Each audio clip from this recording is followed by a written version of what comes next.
کہ آج کل ہم اپنے بزرگوں کی، اہل بیت کی، صحابہ کی،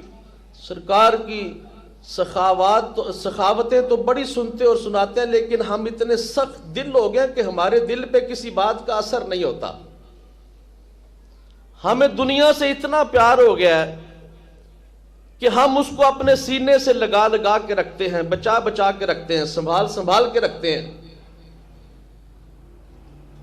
مجھے آج بھی یاد ہے کہ جب ہم چھوٹے بچے ہوتے تھے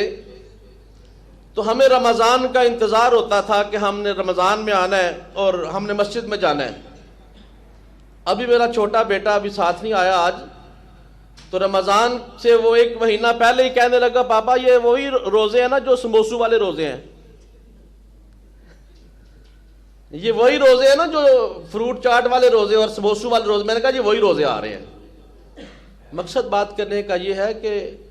جب ہم بچپن میں ہوتے تو مساجد کے اندر اہل ثروت حضرات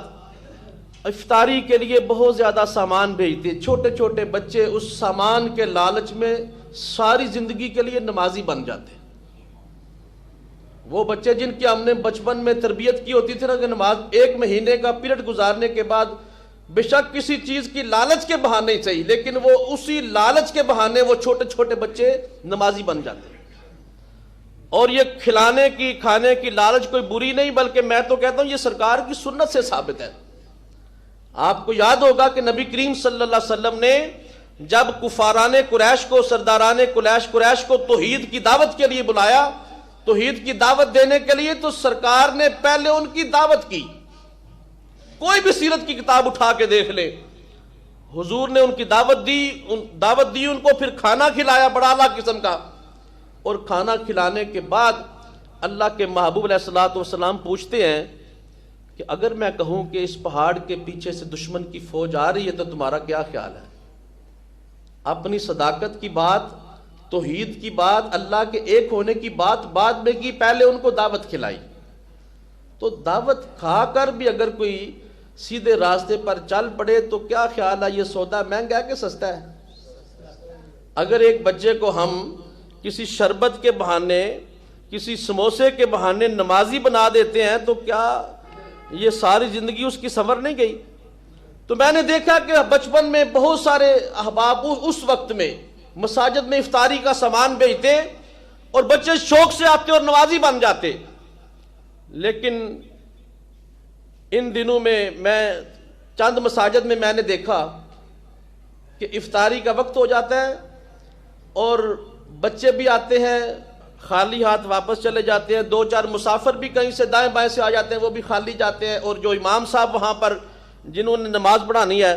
ظاہر ہے وہ کسی دوسری جگہ سے آ کے تو عین نماز کے وقت تو آ نہیں سکتے افطاری کر کے، تو امام صاحب بھی، مسافرین بھی، بچے بھی اور کچھ مستحق لوگ بھی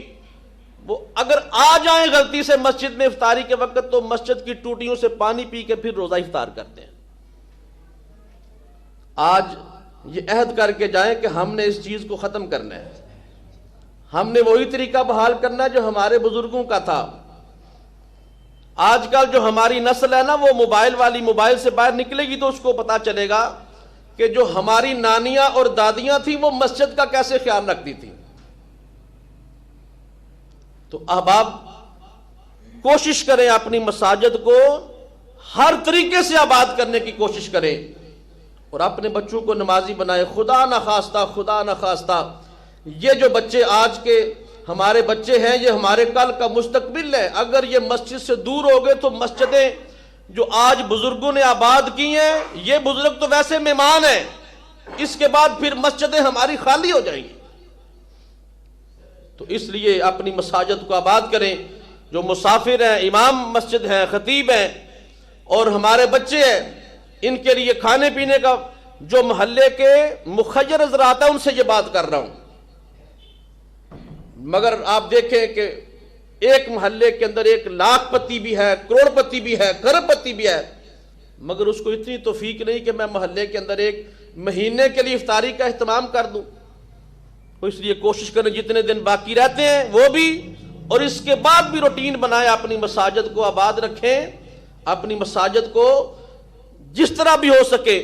بچوں کو، مسافروں کو، امام خطیب کو ان کے کھانے پینے کا اہتمام کرے، افطاری کا اہتمام کرے، پروگرامز کا اہتمام کرے، تاکہ نوجوان نسل بھی مسجدوں کے اندر آئے اور چھوٹے بچے بھی مسجدوں کے اندر آئیں۔ اللہ پاک ہم سب کو توفیق عمل عطا فرمائے۔